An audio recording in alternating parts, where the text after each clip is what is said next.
What is going on, everyone? And yes, I think I will close the lid to the toilet. It's probably a good idea. Huh? Oh, what? That's my thumb. Tricked ya. And yeah, I know it's pretty crazy. This life that we live in here, this experience that we're all sharing. What up, Alan? Alistair? Good to see you, man. Yeah, I am just enjoying a little me time, but it's actually not just me. It's time for you all too, actually. Wanted to talk about being present in the moment. And what is that all about? What does that mean? How can it empower your magic?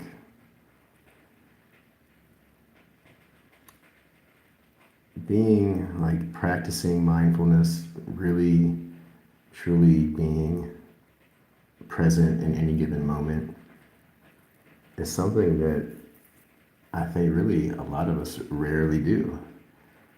And we really don't even realize that. What's up, Broken Hiveling? Because we always have so much that goes through our minds. Rarely are we ever. What's up, Lucia? How you doing? Lucia. I'm sorry, Lucia. Thinking of my friend Lucia. What's up, Lucia? What's up, Star Ruby? Jennifer. You're angry. Oh no. Well, if you want to be angry, be angry. Feel it. Feel that shit. Let me find an ashtray here. Yeah, if you want to be mad, be mad. Hopefully you're not mad at me. But if you are, then you are, I guess. What can I do about it?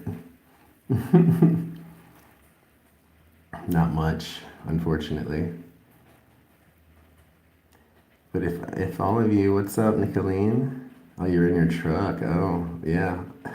Yeah, this is like one time. What's up, Chris? Hey, man. Good to see you, man. Absolutely, you said it, Alan. If you're not present in the moment, then you really miss that. You miss out on all of the amazing things, the interaction, the energy exchange between you and the people that you were sharing that moment with. Hey, Source Adversary, I love you too. I did have a great day actually today. It was wonderful. Things have been getting much, much better for me as far as actually having time that I can enjoy. Is it really National I Love You Day? And you're mad, Jennifer? On National I Love You Day, and you're going to be mad. You're going to decide to be angry on a day such as that. Damn, okay. Well, be bold about it. Are you only seeing my forehead? Oh, you're joking? Is it really not National I Love You Day? You can see more of me now, right? I don't know. I'm seeing more of me in the screen. Maybe, oh my God, I'm getting an eBay pop-up during my live stream. What the fuck? Yeah, thank you. You got a channel, huh, Chris? Cool, dude. I'll have to check it out. And I appreciate your kind words, Chris, and you too, Source Adversary, and all of you. Like, it means a lot to me. Like, it's really helped me a great deal. Everyone's love and support. Hey, what's up? Singing Serpent 6, what's up? But I think that being present in the moment really is like I said, like I was saying, like people really don't even think about it because they're so used to not being present in that moment. They're always used to allowing their mind to wander without realizing it. Um, they may be physically present in a room, but are they there mentally? Are they actually connecting with the people that they're sharing that moment with? Are they really listening to what other people are saying? Are they engaging? Are they going to remember what the hell it is that they were even doing in those moments? I think I lived such a long period of my life never ever being present in any moment that I don't even remember a good portion of that time at all. Like I try to think about it and I'm like, what did I do for those 10 years or those 5 years? Like I don't even remember. I don't even know because I allowed my mind to do whatever it wanted to do. I wasn't in control of my own thoughts. And I was totally ignorant to that. I never stopped to think about like that I can be in control of my wandering mind. I can be in control of my daydreaming. That all of that crazy stimuli that we're all subjected to with radio, television, advertisements, billboards, signs, images, everything, that it has such a profound effect on us that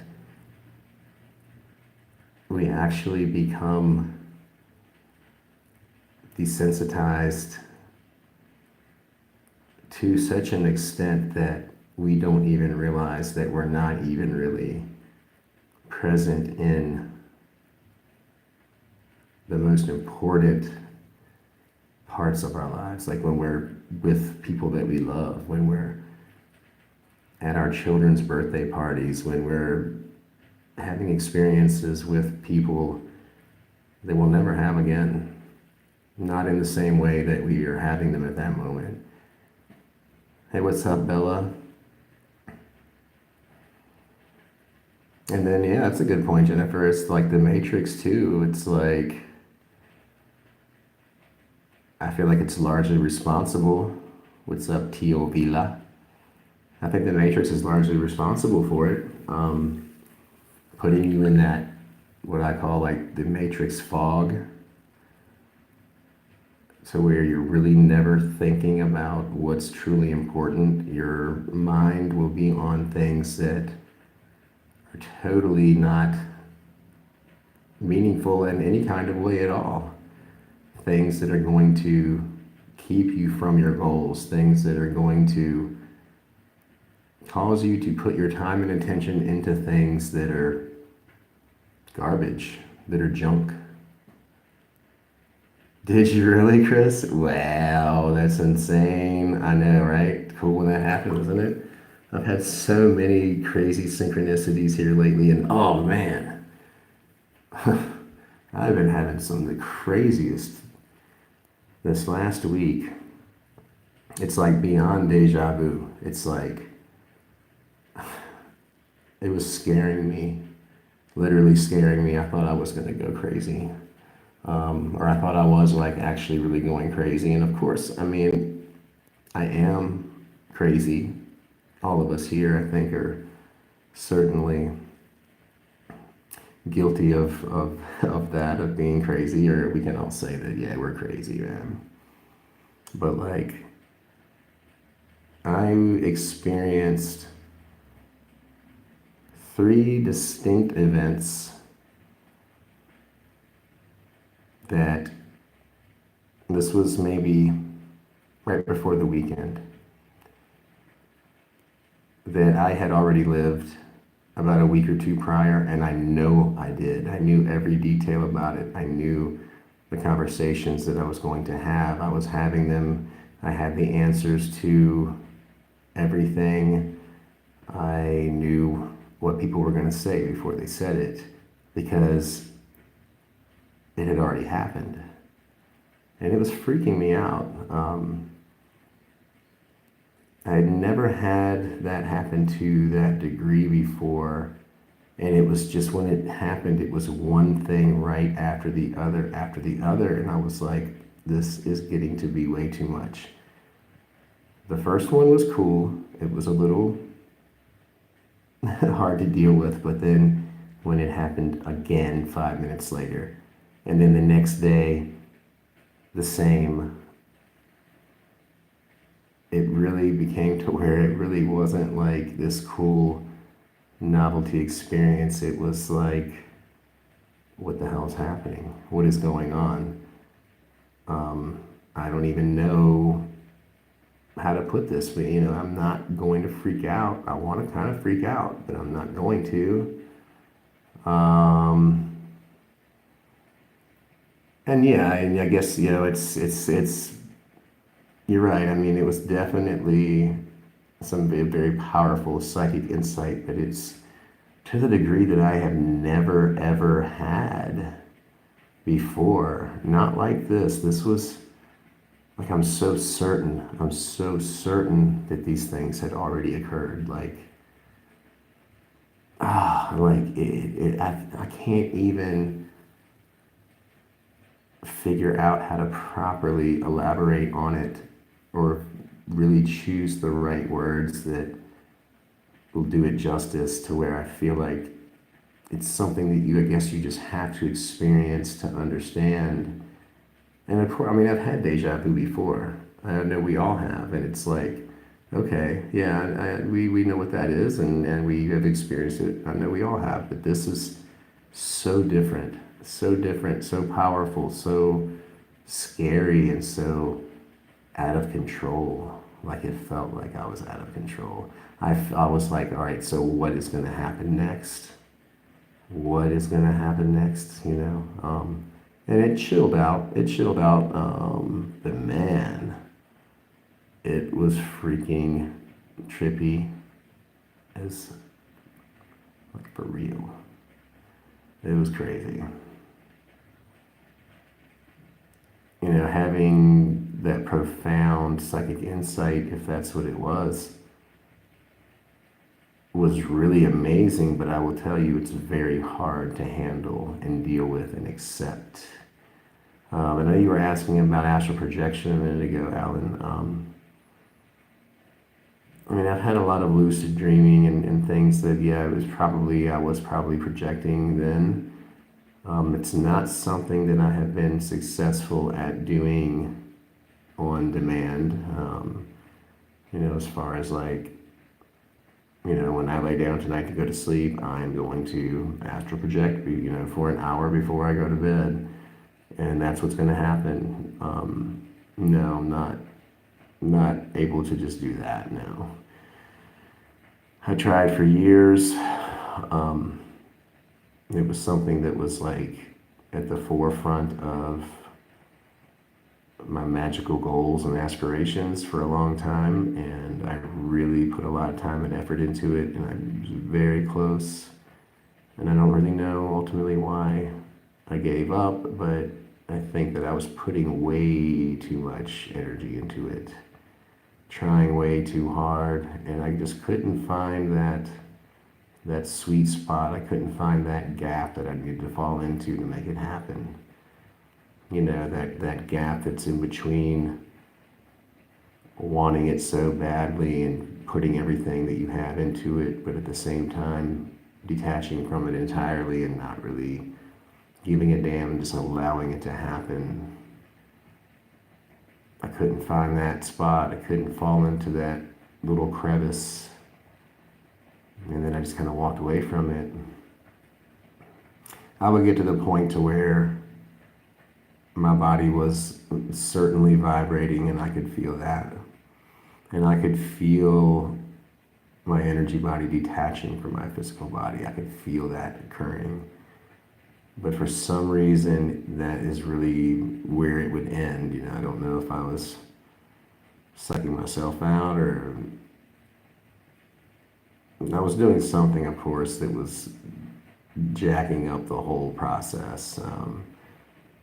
Maybe subconsciously I'm terrified, and probably most of us probably are something like that. It's very well, it's very natural, of course, but I think to most of us, it's something that we would perceive as unnatural.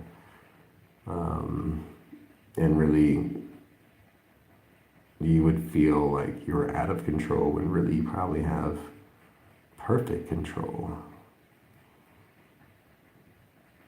But I don't know. I'm sure there's some of you out there that have done that or that do that regularly and know all about it. Unfortunately, that's just not my strong suit. And I really want to know, but I don't know. And I'm certainly going to tell you if I don't know something, I will be the first one to tell you. I wish I was more of a learned man, and I wish that I had the opportunity to read more and things like that, but that just has not been the way in which the spirits have led me to learn and grow on my spiritual path, really. It's all been through life experience. You know, that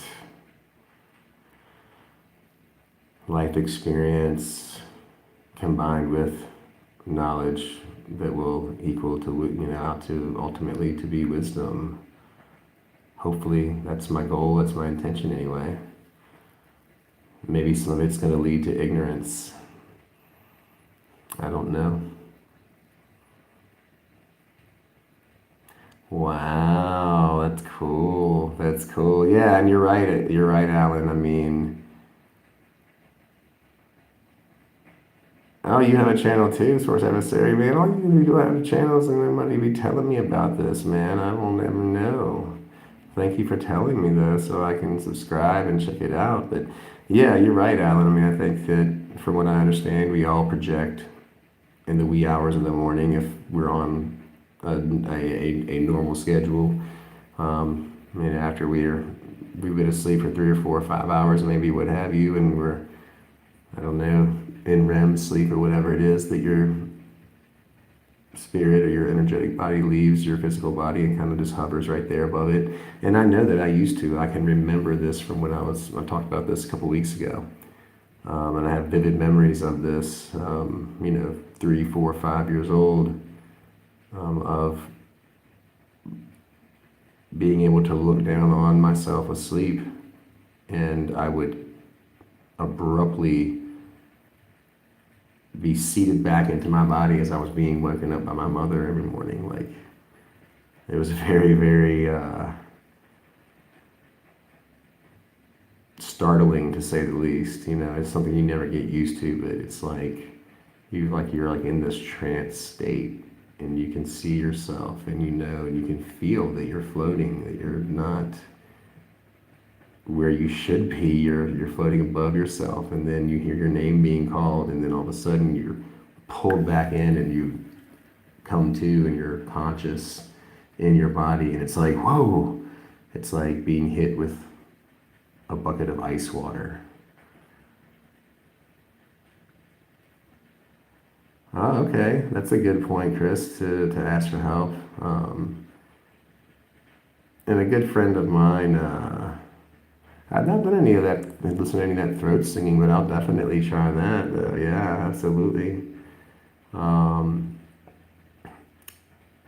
I've heard from a very reputable source, the person that is very, very well known and highly regarded in this area, especially, that a key component to the success of making this happen, and I need to do it. I'm lazy, man. I'm a lazy slacker.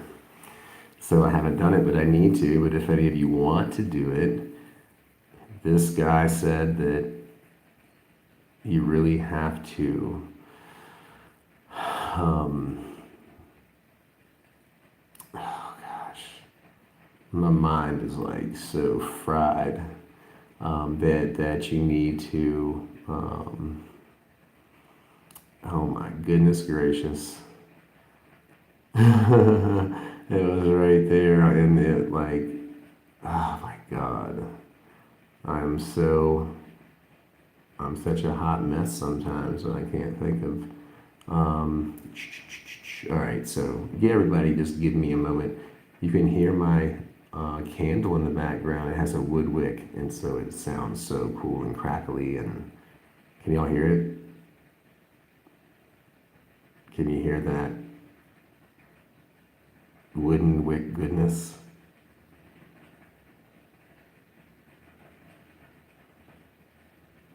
Sounds like some crazy, like, popcorn on crack or something.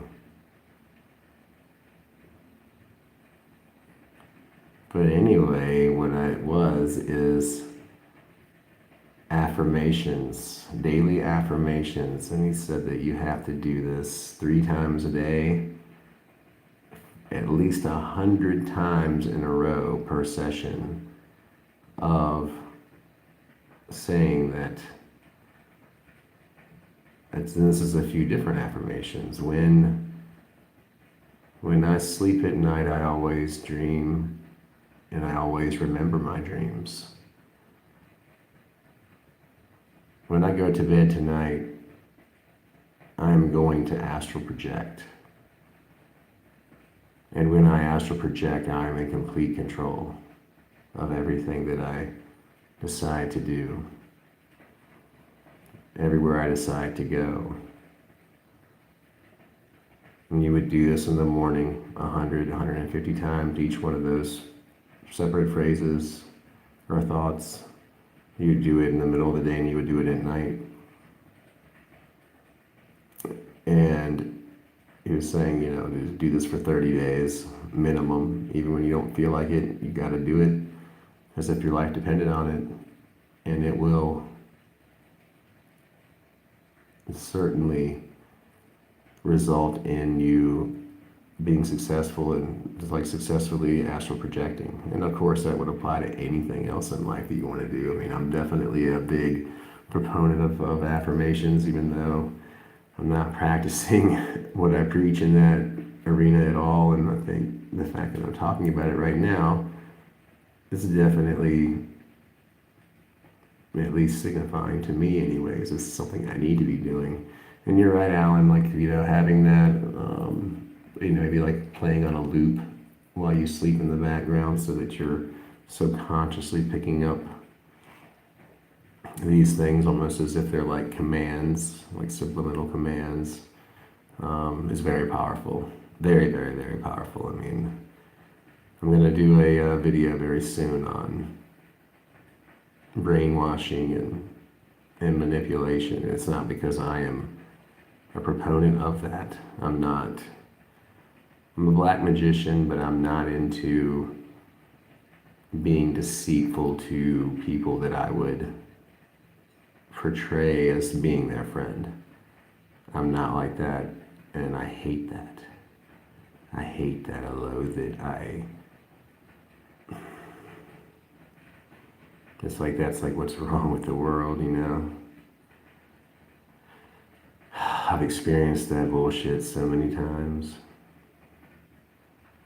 I've been the victim of it so many freaking times. But I think that I've definitely learned what to look for now. The signs, the obvious signs. And I will tell you,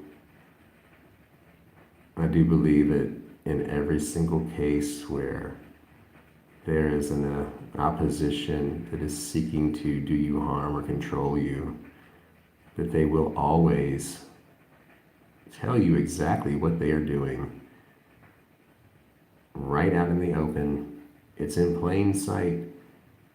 It's there for you to see. It's there for you to hear.